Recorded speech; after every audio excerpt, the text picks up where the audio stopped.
Ashoka university के associate professor Ali Khan Mahmudabad के social media post को लेकर के सुप्रीम कोर्ट में सुनवाई हुई। आज इस मामले में दूसरी सुनवाई हुई। न्यायाधीश सूर्यकांत और न्यायमूर्ति दीपांकर दत्ता की पीठ के सामने ये सुनवाई हुई। पहली सुनवाई भी इन्होंने ही की थी। आज की सुनवाई ने कोर्ट ने कुछ निर्देश दिए हैं, वो निर्देश मैं आपको बताऊंगा, लेकिन उसके पहले मैं आपको बता दूं कि प्रोफेसर अली खान पर ये आरोप लगा, उनकी गिरफ्तारी हुई क्योंकि उन्होंने सोशल मीडिया पे एक पोस्ट लिखा था और अपनी पहले ही सुनवाई में सुप्रीम कोर्ट ने प्रोफेसर को अंतरिम जमानत दे दी थी, जिसकी समय सीमा आज खत्म हो रही थी। और अंतरिम जमानत देते हुए कोर्ट ने ये कहा था कि प्रोफेसर थोड़ी सी संयम बरत सकते थे प्रोफेसर, और जिस तरीके के शब्दों का उन्होंने इस्तेमाल किया वो नहीं कर सकते थे। इस मामले की जांच के लिए कोर्ट ने एसआईटी का गठन किया था। पिछली सुनवाई में कोर्ट ने ये बात कही थी। आज की सुनवाई में प्रोफेसर के वकील कपिल सिब्बल ने कोर्ट को ये बताया कि एसआईटी हो सकता है जांच के बहाने प्रोफेसर के डिजिटल उपकरण जैसे कि मोबाइल, लैपटॉप या बाकी चीज़ें ले सकती है, लेने की कोशिश कर सकती है। तो इसके लिए कोर्ट कुछ साफ साफ निर्देश दे दे। तो कोर्ट ने ये कहा कि आपको डिजिटल उपकरणों की ज़रूरत है नहीं, इस मामले को सिर्फ और सिर्फ उसी पोस्ट तक सीमित रखिए। सुप्रीम कोर्ट ने क्या कहा? सुप्रीम कोर्ट ने ये कहा कि एसआईटी में जो भी अधिकारी हैं वो इस मामले की जांच सिर्फ 2 एफआईआर तक सीमित रखें। अब एफआईआर रजिस्टर हो चुकी है तो वो डॉक्यूमेंटेशन में है।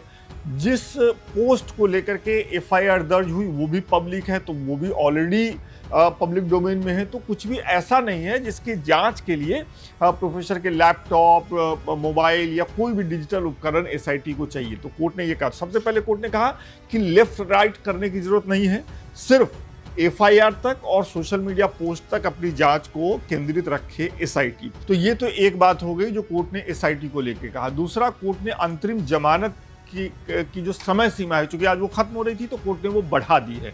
इसके अलावा कपिल सिब्बल ने कहा कि भाई आपने पहली सुनवाई के दिन जिस दिन अंतरिम जमानत दी उस दिन प्रोफेसर पे कुछ रोक लगाया था। कोर्ट को कहा उन्होंने कि कोर्ट ने कुछ रोक लगाया था, कुछ चीज़ों को करने से उन्हें मना किया था। तो कोर्ट ने कहा कि ये हमने सिर्फ इसलिए किया था ताकि मामला ठंडा हो जाए, अगली सुनवाई में याद दिलाइएगा, हम उनको रिलीफ दे देंगे।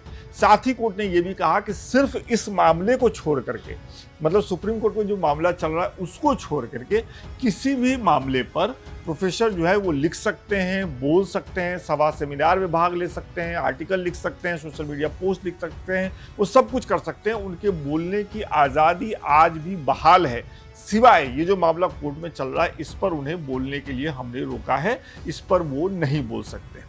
इसके अलावा कोर्ट ने ये भी कहा, हरियाणा सरकार की तरफ से जो वकील पेश हुए, सरकारी वकील, उनसे कोर्ट ने कहा कि चूंकि मानवाधिकार आयोग ने हरियाणा सरकार से पूछा है कि इस फेसबुक पोस्ट के आधार पर एफआईआर कैसे दर्ज कर लिया, तो सुप्रीम कोर्ट ने कहा है हरियाणा सरकार से कि आप मानवाधिकार आयोग को तो जवाब देंगे ही, वही जवाब आप हमें भी दीजिएगा।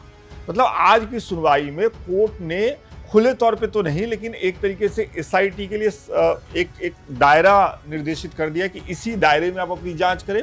हरियाणा सरकार को ये कहा है कि आपने एफआईआर कैसे दर्ज किया इस सोशल मीडिया पोस्ट के आधार पे, क्योंकि आप मानवाधिकार को बताएंगे, मानवाधिकार आयोग ने आपसे पूछा है, तो वही जवाब आप हमको भी दीजिएगा। आपको मैं बैकग्राउंडर थोड़ा सा बता दूं कि ऑपरेशन सिंदूर हुआ। ऑपरेशन सिंदूर में कर्नल सोफिया एक अधिकारी थी बाकी अधिकारियों के साथ, जिन्होंने आकर के देश को बताया मौके बेमौके कि क्या हो रहा है। उसके बाद ये जो प्रोफेसर हैं अली खान महमूदाबाद, उन्होंने एक सोशल मीडिया पोस्ट लिखा अंग्रेजी में। इस सोशल मीडिया पोस्ट के बाद जो हरियाणा महिला आयोग है वो उन्होंने एक शिकायत दर्ज की, उस पर एक एफआईआर बना, और एक जो भारतीय जनता पार्टी युवा मोर्चे के नेता हैं उनकी शिकायत पर एक एफआईआर बना। तो इन 2 एफआईआर के आधार पर हरियाणा पुलिस ने प्रोफेसर की गिरफ्तारी कर ली थी। उसके बाद वो मामला सुप्रीम कोर्ट गया।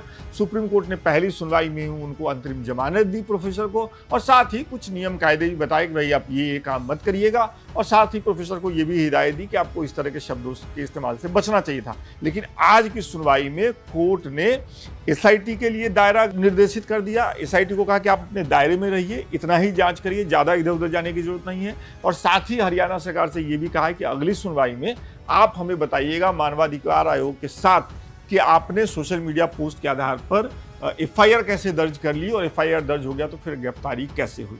तो ये कुल मिलाकर के इस मामले में अपडेट है। ये अपडेट इसलिए जानना जरूरी है क्योंकि ऑपरेशन सिंदूर के बाद, प्रोफेसर के पोस्ट लिखने के बाद एक माहौल बना था और उस माहौल में ये बात बार बार कहा जा रहा था कि प्रोफेसर ने सही किया, गलत किया। एक बात और कोर्ट ने कही है, वो कही है कि हम इस मामले में कोई भी पैरेलल मतलब समानांतर मीडिया ट्रायल नहीं चाहते।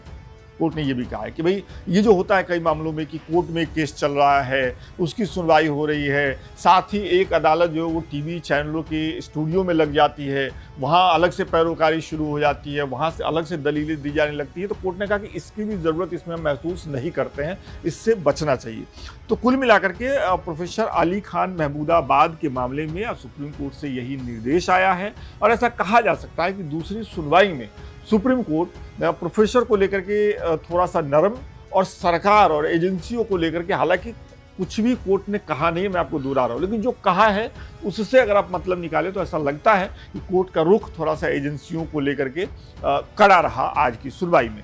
तो इस अपडेट के बारे में आपको क्या कहना है, आपको क्या लगता है, कमेंट करके बताइएगा। ओवरऑल अगर आपने प्रोफेसर का वो सोशल मीडिया पोस्ट पढ़ा है तो उसके बारे में आपकी अपनी निजी राय क्या है वो भी कमेंट करके बताइए। लोकमत हिंदी पर बने रहिए। बहुत बहुत शुक्रिया।